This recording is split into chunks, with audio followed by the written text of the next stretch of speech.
Hey guys, how you doing? Shaman Daniel here. Tuesday, it's hospital day. Now, as many of you know by now, I've been working at a couple of hospitals in the Phoenix area, offering Reiki treatments to patients and staff.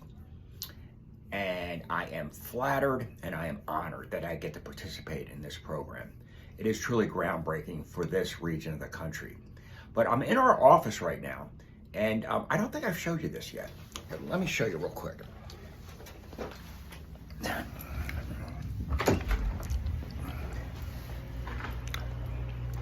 What we at here? See that? We have our own office. Come on in. And close this. Can you see? Can you see? It's not huge, but it's more than enough space. And this is where we give Reiki treatments to staff. Now, I focus mainly on patients. My partner, Patty Osvarak, she knows a lot more staff than I do, and it is what it is. And we just had somebody new come on board. Her name is Lena, and she's rocking the house. The more, the better.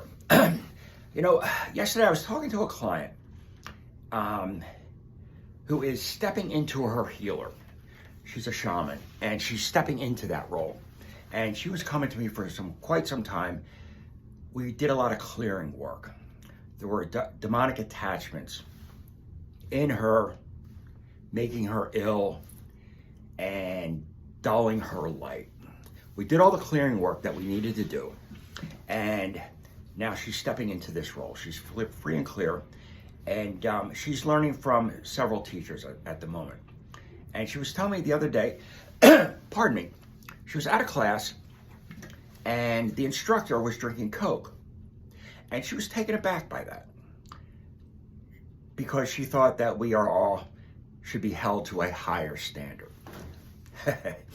And I said, at the end of the day, we're all people, okay? I'm just a guy, all right? With all the insecurities, frailties, shortcomings as everybody else. And I assured her, nobody's walking on water, especially over here, okay? And those of you that have known me for a long time know that to be true. But anyway, I just wanted to share with you about my day. I met a gentleman on 4th floor across the street and gave him my Reiki pitch, and he was very interested in having a Reiki treatment. So I started, and about 7 minutes into it, he tapped out. It was like too much of a blast of energy for him. And, when you get a blast of energy like Reiki, which you've never had before, it opens up chakras and things move around, and it can be uncomfortable for some people, as it was for him. So I stayed with him. One thing I really appreciate about this position is that we're not micromanaged. Our time is our own. So if I want to sit and talk with somebody for a couple hours, I get to do that. As I did with this gentleman. When we were talking, or when I was giving the Reiki energy, he had a flash, a memory. His old AA sponsor jumped into his head and told him that it was time to get back to the program. And he got very emotional because he hadn't thought about this guy in years. He passed away many, many years ago. And we talked about that because I'm in recovery as well. And just spoke about that, let him get it off his chest. And he made a decision that when he gets back home in Apache Junction, he's going to reconnect to local AA houses there and get back to it and start sponsoring people. He was a police officer in Los Angeles his entire professional career. Retired 2 years ago and moved out here. And that's with him. And everything happens for a reason. There are no coincidences. It was no coincidence that he and I connected today, because I get it, all right? About the energy, but also about the program and about moving forward. It was a good day. It was a really good day. I spoke with him for quite some time, and I just got back to the office now, doing my notes. But unlike 3 weeks ago, I had a freaking awful day. No, not for me. It was very saddening. I was making my rounds. Now there's a total of 7 patient floors, and each floor has 3 wings. And so what I do is I just start on one floor, one wing, and go from one room to the other, give them my Reiki pitch, see if somebody would like a Reiki treatment. And as I was making my rounds, I got a call up to 7 North, and I went up there and met a gentleman, and he was so sick. He was just so ill, cancer among other things. And normally our treatments are 15, 20 minutes tops. I stayed with him for about a half hour just because I could, and he was responding well to the treatment. And then the next patient I met had cancer as well. And I did the same thing with that gentleman. And then when I was done with him, I just stood out in the hallway for a moment and just felt the floor. And just everybody was so sick and just so ill that I went out into the lobby and just blasted the whole wing with Reiki. Every patient room, every patient, every staff member. Just wanted to raise the vibration a little. And, you know, I'm a big fan of modern medicine. Huge fan over here. That brings us many miracles to our lives every day. And I'm not going to go through that long list. Yeah, there's a but coming. But, you know, the medical professionals today, the community, I rarely hear anyone talk about prevention. Right? Why are so many people being diagnosed with cancer? Every cancer under the sun. Why is that happening?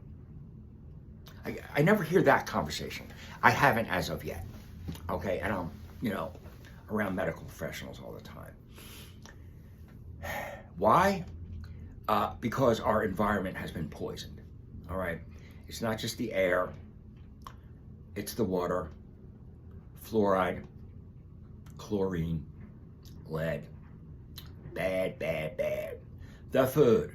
Did you know there's a list of food that is purchased and consumed in America every day that is illegal in Europe, in the economic union? They don't even won't buy our poultry, beef, pork, none of it. Because it doesn't meet their safety standards. I had a client, and she moved to Florida to be with family, and she went through my house and threw away every product I had that had a carcinogen in it. And that was laundry detergent, fabric softener, cleaners, counter cleaners, floor cleaners, shampoo, don't laugh, conditioner, soap. All of it had something in it that was poison. And any one of those things is not going to make anyone sick. But put it all together, yeah. And, excuse me, it is illegal in this country, to my knowledge, it's illegal for anyone to say, I have a cure for cancer, except for the AMA. And I recently found out, fact check this for me, that 95% of the people that do the standard chemo radiation protocol don't make it. So what's the point? What's the point? And I am not a medical professional. I would never say, don't do what your doctor says. Do what your doctor says. Listen to your gut, though. Listen to your gut. But if I had cancer, I know what I would do. First, I would do a complete body detox and cleanse. Okay? Then I would do a heavy metal cleanse. Then I would do a parasite cleanse, which I'm doing right now. Parasites are the cause for a lot of our unwanted medical conditions today. Yeah, why don't they talk about prevention? I wonder why. You know the reason. So I do the cleanses and